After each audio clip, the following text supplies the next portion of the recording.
Hi friends, welcome to the smart Guru Telugu channel. So ఈరోజు మనం topic ఏంటంటే MRP. So MRP అంటే ఏమనుకుంటున్నారు? మ్యాక్సిమం రిటైల్ ప్రైస్ అనుకుంటున్నారా? కాదండి.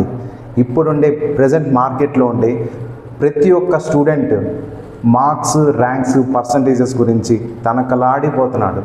సో ఎందుకండి ఈ మార్క్స్, ర్యాంక్స్, పర్సంటేజెస్? ఇవి మీరు ఎప్పుడైతే కాంపిటేటివ్ ఎగ్జామ్స్కి ప్రిపేర్ అవుతారో వాటికైతే ముఖ్యం. కానీ ఒక జనరల్ అకాడమిక్ కోర్సెస్ అయినా కానీ, డిగ్రీలకైనా కానీ మీ మార్కులు, ర్యాంకులు, పర్సంటేజెస్ అనేవి ఎవ్వరూ అడగట్లేదు. Only they are asking your skill. So మీ దగ్గర స్కిల్ ఉందా, మీకు జాబ్ వస్తుంది. స్కిల్స్ లేవా, no need to enter in to the company. Thank you watching this video. So ఈ వీడియో మీకు నచ్చినట్లయితే please like, share, subscribe my channel. Thank you.